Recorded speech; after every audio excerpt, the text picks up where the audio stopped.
मुर्दाबाद साहब, establish democracies में जब चीज़ें होती हैं तो उसके पीछे एक कलेक्टिव विजडम भी होती है। सरदार शाह साहब ऐसे वजीर के तौर पर अगर सामने आ रहे थे, जिनकी कम से कम सिमत थी और उन्हें पता था कि तालीम में क्या करना है, डिलीवरी ज़ाहिर है बाद में नजर आती, उनसे पहले तो एक सिमत नजर ही नहीं आती थी सिंध में कि तालीम में करना क्या है। सईद गनी साहब एक ऐसे वजीर के तौर पर अगर सामने आ रहे थे जिन्होंने कमिट किया वजीर आला के साथ होते हुए उस ट्रांसमिशन में कि मैं कराची को बेहतर करूंगा, उसके बाद फौरी तौर पर उनको हटा देना और ऐसे लोगों को लगा देना जिनकी पहले से कोई परफॉर्मेंस नहीं है, तो ये क्या क्राइटेरिया है? कौन सी डेमोक्रेसीज में ऐसे होता है? नहीं, देखें शादिब साहब, काम हुकूमत करती है।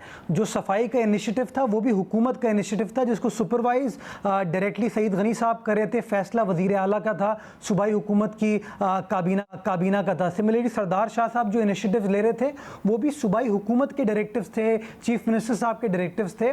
मैं समझता हूँ ये नॉर्मल रूटीन की चीज़ें होती हैं। असल जो क्लैरिटी ऑफ थॉट विजन है वो लीडरशिप की तरफ से आता है और कोई शख्स उसको फिर इंप्लीमेंट करता है।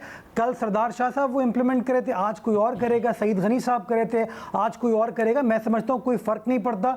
मेरे पास इत्तलात का कलमदान माजी में था, आज सईद गनी साहब के पास आ गया। हम दोनों मिलकर हुकूमत की तर्जुमानी करेंगे, हुकूमत के पॉइंट ऑफ व्यू को लोगों तक पहुँचाएंगे। मैं समझता हूँ इसमें कोई अचंभे वाली बात नहीं है, नॉर्मल रूटीन की चीज़ें। असल चीज़ ये है क्या लीडरशिप कमिटेड है मसाइल को हल करने के लिए, और मैं समझता हूँ वो कमिटेड है और इंशाअल्लाह वो कमिटमेंट आपको नज़र भी आएगी।